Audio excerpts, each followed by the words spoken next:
സർവമായ എന്ന ഹിറ്റ് ചിത്രത്തിന് ശേഷം നിവിൻ പോളി പ്രധാന വേഷത്തിലെത്തി അരുൺ വർമ്മ സംവിധാനം ചെയ്ത് സംഗീത് പ്രതാപ്, ലിജോ മോൾ ജോസ് എന്നിവരൊക്കെ അഭിനയിച്ച അഭിമന്യു തിലകനും പ്രധാന വേഷത്തിലെത്തിയിട്ടുണ്ട്. ആ ചിത്രമാണ് ബേബി ഗേൾ. ലിസ്റ്റിൻ സ്റ്റീഫനാണ് നിർമ്മാതാവ്. ബോബി സഞ്ജയുടെ തിരക്കഥയുമാണ്.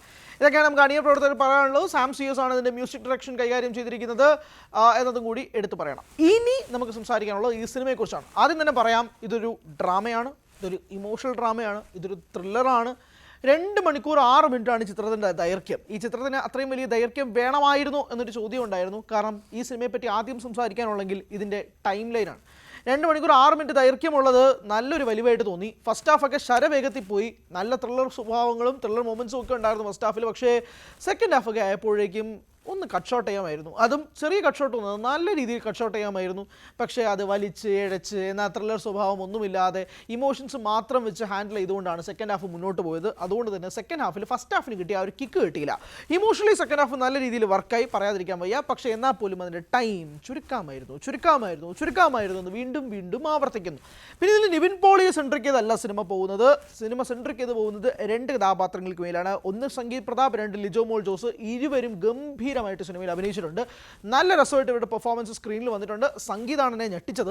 സംഗീത് നല്ല രസത്തിൽ ആ ഒരു ഷെയ്ഡ് കണ്ടിട്ടുണ്ട്. നമ്മൾ സാധാരണ ഹ്യൂമർ വേഷത്തിൽ കാണുന്ന സംഗീതിനാണെങ്കിൽ ഇത്തവണ വളരെ സീരിയസ് ആയ, വളരെ ഇമോഷണൽ ആയ സംഗീത് പ്രതാപിനെ കാണാം.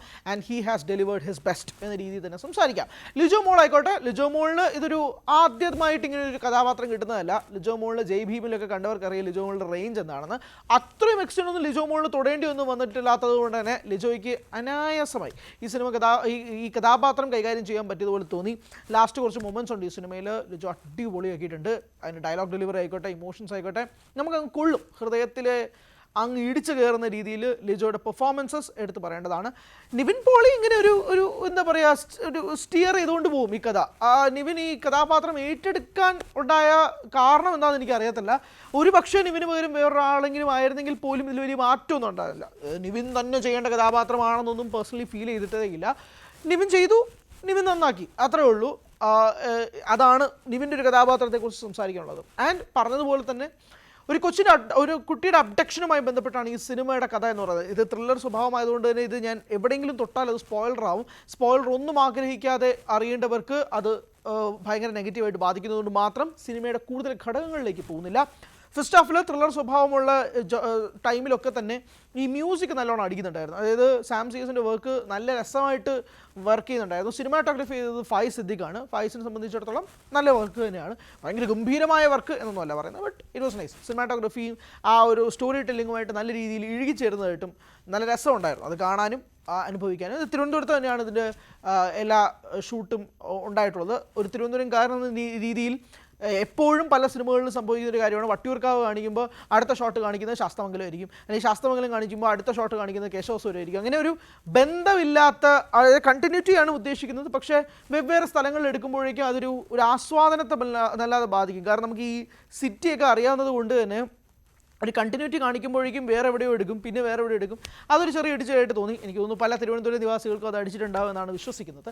ഇനി പ്രധാന കഥയിലേക്ക് വരുമ്പോഴേക്കും അത്യാവശ്യം നല്ലൊരു സ്റ്റോറി ലൈൻ തന്നെയാണ്, അതിനകത്ത് വേറെ തർക്കമൊന്നുമില്ല. പക്ഷേ എന്നാൽ പോലും അത് പോകുന്ന ആംഗിളോ അല്ലെങ്കിൽ ബാക്കിയുള്ള കഥാപാത്രങ്ങളുടെ ഇമോഷണൽ റൈഡ് കുറച്ചുകൂടെ ഒന്ന് സ്ട്രോങ് ആക്കാമെന്ന് തോന്നി. ഒന്നാമത്തെ കാര്യം, ഇതിനകത്തുള്ള കോൺസ്പിറസിയോ അല്ലെങ്കിൽ ഇതിനകത്ത് ആരാണ് പിന്നിൽ എന്നൊരു ചോദ്യം അവിടെ നിൽക്കുമ്പോൾ പോലും ആ ചോദ്യത്തിനൊരു ഉത്തരം ഒരു പോയിന്റ് കഴിയുമ്പോൾ കിട്ടിക്കഴിഞ്ഞു. പിന്നെ ആ പോയിന്റ് കിട്ടിക്കഴിഞ്ഞാൽ പിന്നെ ഇതിനകത്ത് ത്രില്ലർ സ്വഭാവമില്ല, പിന്നെ ഇതിനകത്ത് ത്രില്ലറേ ഇല്ല. പിന്നെ ഇതിനകത്ത് മുഴുവൻ ഇമോഷണൽ പോക്കാണ്. ആ ഇമോഷണൽ പോക്ക് ഹോൾഡ് ചെയ്യാൻ സാധിച്ചില്ലെങ്കിൽ പിന്നെ ഈ സിനിമ ഫ്ലാറ്റാണ്. അതുകൊണ്ടാണ് പറഞ്ഞത് ആ ഇമോഷണൽ റൈഡ് ഫില്ല് ചെയ്യാൻ സാധിച്ചെങ്കിൽ പോലും ഇതിൻ്റെ ഡ്യൂറേഷൻ കാരണം അത് ഫ്ലാറ്റായിട്ട് പലപ്പോഴായി തോന്നി. അത് ഈ സിനിമയ്ക്ക് ഒരു വലിയ നെഗറ്റീവായിട്ട് ബാധിച്ചിട്ടുണ്ടെന്ന് പറയാതിരിക്കാൻ സാധിക്കില്ല എന്നുള്ളത് തന്നെയാണ്. ആൻഡ് എല്ലാത്തിനേക്കാളുപരി ഇതൊരു ബോബി സഞ്ജയ് തിരക്കഥയാകുമ്പോഴേക്കും ബോബി സഞ്ജയ് ഫാൻസ് ഇപ്പോഴും നല്ല രീതിയിലുള്ളത് കൊണ്ട് തന്നെ ബോബി സഞ്ജയിൽ നിന്ന് നമ്മൾ കുറച്ചുകൂടെ ഒരു കിക്ക് എക്സ്പെക്ട് ചെയ്യുക എന്നൊക്കെ പറയത്തില്ലേ, ആ കിക്ക് നഷ്ടപ്പെട്ടു എന്നത് പറയാൻ സാധിക്കില്ല. അരുൺ വർമ്മ ഒരു പക്ഷേ ഗരുഡന് ശേഷം ചെയ്ത സിനിമയാണ്. ഗരുഡൻ നല്ലൊരു ഫ്ലിക്ക് ആയിരുന്നെങ്കിൽ പോലും ഇത് അങ്ങനൊരു ഭയങ്കരമായ ത്രില്ലർ, ഭയങ്കരമായ സംഭവം അങ്ങനെയൊന്നുമല്ല. It's A decent thriller with a lot of emotions. എന്നാൽ ആ emotions well flat after A point of time. ഇതാണ് ഒറ്റ വാക്കിൽ ബേബി ഗേൾ പറയാനുള്ളത്. ആൻഡ് ഒരുപക്ഷെ നിവിൻ ആരാധകർ പോലും ഇത് വലിയ പ്രതീക്ഷയൊന്നും വെക്കുന്ന ഒരു സിനിമ ആയിരുന്നില്ല എന്ന് വേണമെങ്കിൽ പറയാം. കാരണം സർവ്വമായയിലൂടെ തിരിച്ചു വന്ന് നിവിൻ പോളിയെ വീണ്ടും തിരിച്ചയക്കുന്നതാണോ ബേബി ഗേൾ എന്ന് ചോദിച്ചാൽ അല്ല. കാരണം നിവിൻ ഇത് വലിയ കാര്യമായിട്ടൊന്നും ചെയ്യാനില്ല. നിവിനിത് കുറച്ച് സീൻസേ ഉള്ളൂ. കുറച്ച് സീൻസ് എന്ന് പറഞ്ഞു കഴിഞ്ഞാൽ കുറച്ച് രംഗങ്ങൾ എന്നല്ല ഞാൻ ഉദ്ദേശിക്കുന്നത്, പെർഫോം ചെയ്യാനുള്ള കുറച്ച് സ്പേസ് നിവിനിതിലുള്ളൂ. അല്ലെങ്കിൽ നിവിൻ്റെതായ ഭയങ്കരമായ സ്പേസൊന്നും ഈ സിനിമയിലില്ല. നിവിൻ അഴിഞ്ഞാടാനുള്ള സ്പേസും ഇല്ല. നിവിൻ വളരെ കൺട്രോൾഡാണ്. നിവിനെ കൺട്രോൾ ചെയ്തേക്കാണ്. നിവിൻ അവിടെ അനങ്ങരുത് ഇവിടെ അനങ്ങരുത് എന്ന് നമുക്ക് കാണാൻ പറ്റും. അപ്പോൾ അങ്ങനെ വളരെ സട്ടലായിട്ട് നിൽക്കുന്ന നിവിൻ പോളിയാണ് ഈ ചിത്രത്തിൽ കാണുന്നത്. അതുകൊണ്ട് നിവിൻ പോളി ആരാധകർക്ക് ഇതൊരു നിവിൻ പോളി ഫീസ്റ്റൊന്നുമല്ല.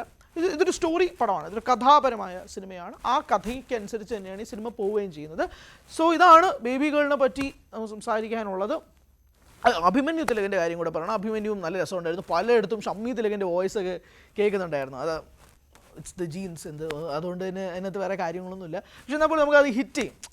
എന്താടാ എവിടെയാടാ പോകുന്നത് എന്നൊക്കെ ചോദിക്കുമ്പോഴേക്കും ആ ഷമ്മി തിലകൻ വൈബ് അടിക്കുന്നുണ്ടായിരുന്നു. അപ്പം ഇതാണ് ബേബി ഗേളിനെ പറ്റിയൊരു അഭിപ്രായം. ഒറ്റ വാക്കിൽ ഇനി ഒന്നുകൂടെ ഒന്ന് ബ്രീഫാക്കി പറയുകയാണെങ്കിൽ ഇറ്റ്സ് വൺ ടൈം ഫ്ലിക്ക്, ഒരു ത്രില്ലർ ഇമോഷണൽ ഫാമിലി ഡ്രാമ. ഇതാണ് ബേബി ഗേൾ. അതുകൊണ്ട് തന്നെ സർവ്വമായിൽ ക്രിയേറ്റ് ചെയ്തൊരു വലിയ ഓളം നിവിൻ ബേബി ഗേളിലൂടെ തുടർച്ച ഉണ്ടാകും എന്ന് വിശ്വസിക്കുന്നില്ല. But waiting for his next projects in 2026. ഇതാണ് ബേബി ഗേളിനെ പറ്റിയുള്ള അഭിപ്രായം. തീർച്ചയായും സിനിമ കണ്ടവരാണ് നിങ്ങളെങ്കിൽ നിങ്ങളുടെ അഭിപ്രായങ്ങൾ പറയുക. കാണാത്തവരാണെങ്കിൽ തീർച്ചയായും കണ്ടു തന്നെ വിലയിരുത്തുക. തിയേറ്ററിൽ പോയി തന്നെ കാണുക. എല്ലാ സിനിമകളും തിയേറ്റർ വാച്ചിൽ ഉള്ളതാണെന്ന് വിശ്വസിക്കുന്നു. തിയേറ്ററിൽ പോയി സിനിമ കാണുക. എൻ്റെ അഭിപ്രായങ്ങൾക്ക് വിപരീതമാണെങ്കിൽ അതും അറിയിക്കുക. Thank you so much.